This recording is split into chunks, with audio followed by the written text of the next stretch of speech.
Welcome to Explore Music, where we discover and learn about traditional and cultural music of specific regions or countries of the world. Today, we're exploring the traditional music and dance of Belarus. Belarus, officially the Republic of Belarus, is a landlocked country located in Eastern Europe. Its history dates back to prehistoric times, and it has been influenced by various cultures, religions, and empires throughout its existence. The earliest known inhabitants of Belarus were the Balts and the Slavs, some notable tribes being the Kievians, Dehovians, and Razumians, who settled in the region by the 6th and 7th centuries. The region was later controlled by various powers, including the Kievan Rus, the Grand Duchy of Lithuania, and the Polish-Lithuanian Commonwealth. The term Belarus had its origins in the medieval period, when the region that is now modern-day Belarus was part of the Grand Duchy of Lithuania. The name Belarus is derived from the Old East Slavic word bel, meaning white, and rus, meaning land, so it roughly translates to white land.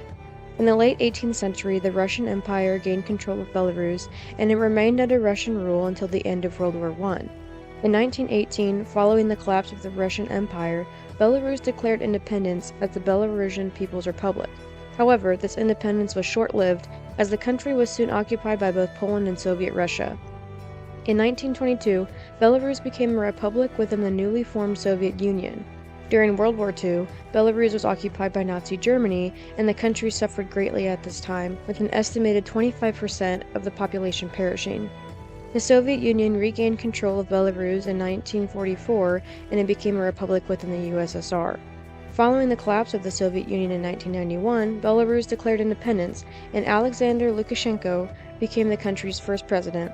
While Belarus has a rich history and culture that dates back centuries, as a modern nation-state it is relatively young, having been established only in the 20th century. The Belarusian language has origins dating back to the Slavic languages spoken in the region during the early Middle Ages. Over time, the Belarusian language has been influenced by various neighboring languages, including Polish, Russian, and Ukrainian.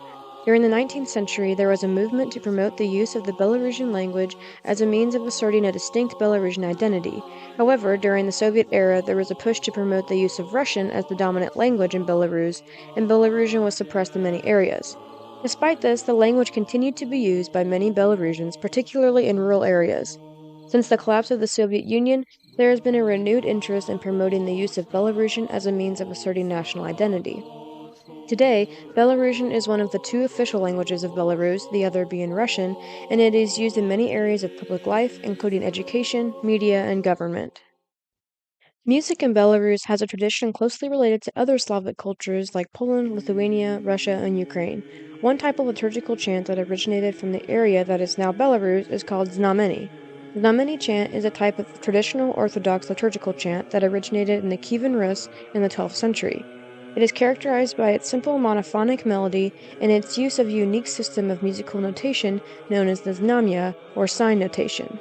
Znamenny Chant is known for its solemn, meditative quality and its ability to create a sense of spiritual elevation and transcendence. It is typically performed by a choir of male singers who sing the chant in a slow, deliberate manner, often accompanied by the ringing of bells and the burning of incense. Today, the Znamenny Chant tradition remains an important part of Orthodox worship in many Slavic countries, and it continues to be studied and performed by scholars and musicians around the world. Belarus's national identity grew in the late 19th century and into the 20th century. Some traditional folk tunes of this time that embody the Belarusian spirit and identity are Kupalinka, Bayaki Marj, Mahitny Boja, and Pahonia. Kupalinka was first written for a musical play called On Kopala Night by Belarusian composer Vladimir Taruski and poet Mikash Charat in 1921. The lyrics reflect the subject of the play, a beautiful but sad maiden who now embodies the personification of Belarus. The song remains popular in Belarus, having been covered by rock and folk bands in recent decades.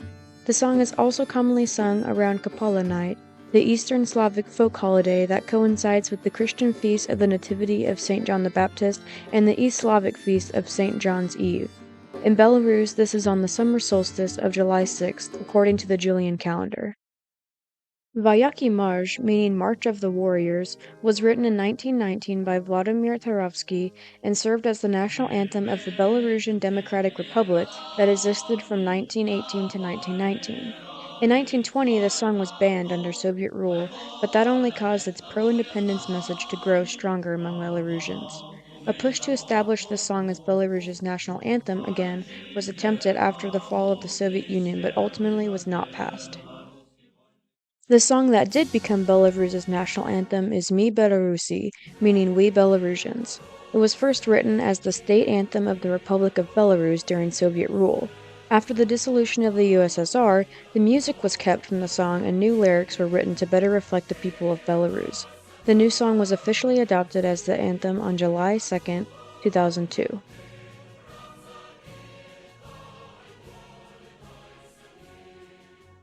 Mohutny Boja, which translates to Almighty God, is a Belarusian hymn based on a poem by Natalia Arsienieva and music by Mykola Raviensky. The poem, originally titled Prayer, was written in 1943, and in 1947 Raviensky added music to the words. The hymn became widely used in Belarusian diaspora communities around the world. During the 2020 and 2021 Belarusian protests, the song became banned in the Russian Orthodox Church. The song Pahonio was first written as a poem by Maxim Badanovich in 1916 on the front line of World War I in Minsk. The words were first published in a newspaper called Free Belarus, and the poem was originally sung to the tune of the French national anthem. Unique music was later written by Belarusian composer and musicologist Mikolai Shasholo-Kilikovich in the 1950s. The lyrics allude to the medieval coat of arms of the Grand Duchy of Lithuania, and urges Belarusians to stand and fight for their historic homeland. Instruments and music are important to every culture. There are a few unique instruments from the land of modern-day Belarus. The most popular folk instruments were the duda, zalaika, gudok, lyre, violin, and cymbalon. Church music also gained a lot of popularity in Belarus in the late Middle Ages. Outstanding pieces of vocal and instrumental works from the 15th through 17th centuries were found in the Paul's Notebook. Duda are bagpipes. In the area of modern-day Belarus adapted their own way of playing and construction that is unique to the area. The most common types of bagpipes used in Belarus were the duda with one drone and the matsyanka with two or more. They were used in everyday celebrations like weddings, rituals, and holidays. The zalaika is a single-reeded instrument with holes, somewhat representing a clarinet, but with a more nasally sound. It was originally a shepherd's instrument, but its use increased and was adapted into a more ensemble-suitable instrument known as the broilika, with two reeds. In Slavic culture, the instrument was used in funerals and is very similar to the word meaning compassionate. The instrument now has appearances in modern orchestras and metal bands such as Znamenny. While variations of lutes have existed in many cultures, Belarus is home to a rich history of unique lute music, emerging in the 15th and 16th centuries. Recent research into Belarusian musical history by Zmitser Sanowski, leader of medieval rock band Staryolsa, has found evidence of Belarusian lutenists playing for noblemen throughout the existence of the Grand Duchy of Lithuania. Early Belarusian lutes were originally made of pumpkin and later into wood, as they became more of a significant instrument in the region. The playing of lute music was considered prestigious and was even thought to have healing powers and help with insomnia. It's now considered a national instrument because of its influence. Similar to the lute, the hurdy-gurdy is played in other regions around the world. In Belarus, the hurdy-gurdy tradition was unique. Players of the hurdy-gurdy in the Renaissance era through the 19th century were travelers who would pray for the deceased. They were thought of as a traveling figure who brought powers from one village to another and connected the living world to the dead. The psaltery's existence in Eastern Europe was influenced by Scandinavians starting in the 12th century and is often called the gusli. This instrument took place as an important part of Belarusian life that continues to be kept alive by musicians and instrument makers in the country. More rural parts of Belarus still have unique connections to these early instruments and their symbolism in their unique villages. The Belarusian trumpet is a wooden instrument, usually made out of birch. Depictions of the instrument in Belarus exist from the 12th century in pictures of war and battle. Trumpets were played as an alerting call during warfare throughout most of the late Middle Ages until around the 17th century. The instrument-making process has been kept alive in Belarus, and a resurgence of national pride in the instrument has taken place in recent decades. Belarusian dances, which trace their origins back to the 14th century in East Slavic rites, underwent significant developments in the mid-19th century. During that time, the fusion of traditional folk dancing with quadrilles and polkas from Western Europe became notable. The traditional dances are categorized into three groups: illustrative dances, game dances, and ornamental dances. Illustrative dances like medalica, vorobai, koza, lanok, and tolkachiki emphasize lead dancers' notable performances, with facial expressions playing a crucial role. Game dances such as jingun, magira, repka, panochka, and sep involve dancers striving to accomplish specific goals, often involving chasing each other.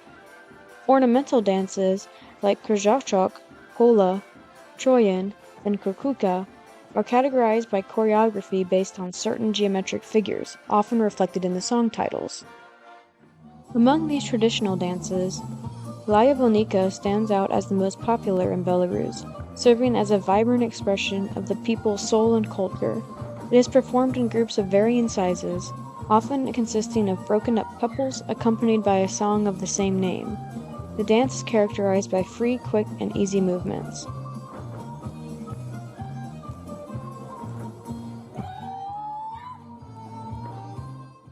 Another well-loved dance is krzyzachok, which imitates the movements of birds.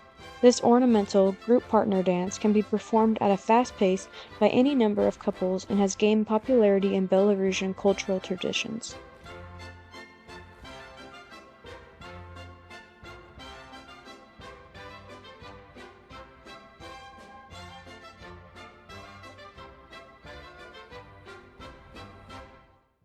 Maciej Radziwiłł was a key figure in the cultural and educational development of the late Polish-Lithuanian Commonwealth, particularly in the Grand Duchy of Lithuania, which includes present-day Belarus. As a member of the influential Radziwiłł family, he served in various administrative contributed to the governance of the region. Radziwiłł's notable legacy lies in his patronage of the arts and support for educational initiatives, including his instrumental role in supporting Vilnius University, established in 1579.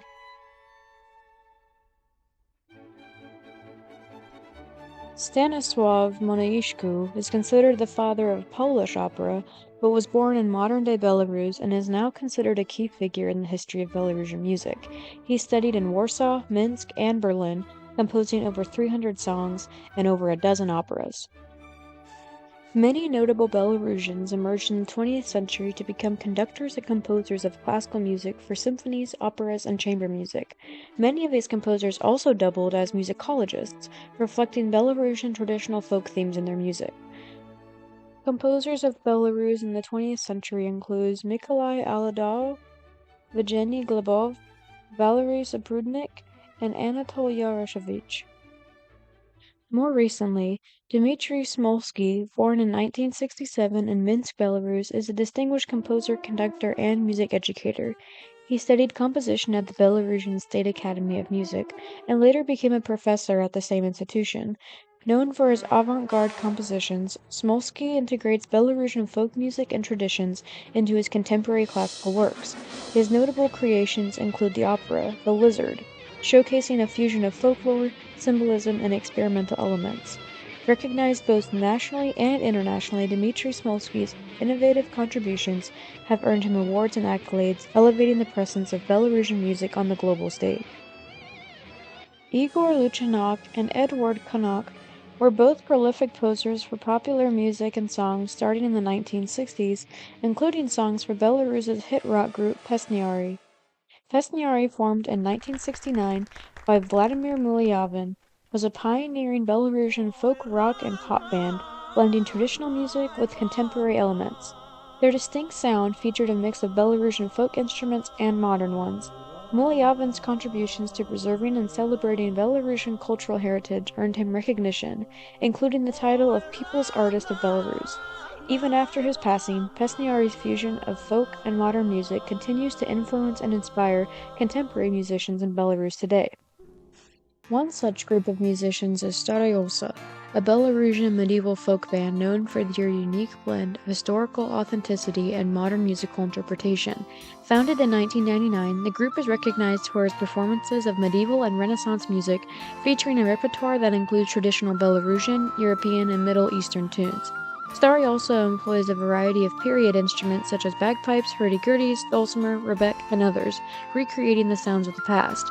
With their commitment to historical accuracy, the band often dresses in medieval attire during performances. Stary also has gained international acclaim for their distinctive approach to reviving and preserving medieval musical traditions. Another Belarusian rock group is Znamenny, founded by Alexander Demko, known for blending traditional Belarusian folk elements with metal. The band's lyrics often touch upon historical and mythological themes related to Belarusian culture and history. Znamenny incorporates a variety of folk instruments into their music, such as the bagpipe, flute, and accordion, alongside the traditional rock and metal instruments. Over the years, Znamenny has contributed to the development of the folk metal genre in Belarus, and has gained a following both within the country and beyond its borders. Thanks for watching Explore Music Belarus. I hope you learned something about this lesser-known country's history and culture. If you liked this video, be sure to like, comment, and subscribe to Explore Music.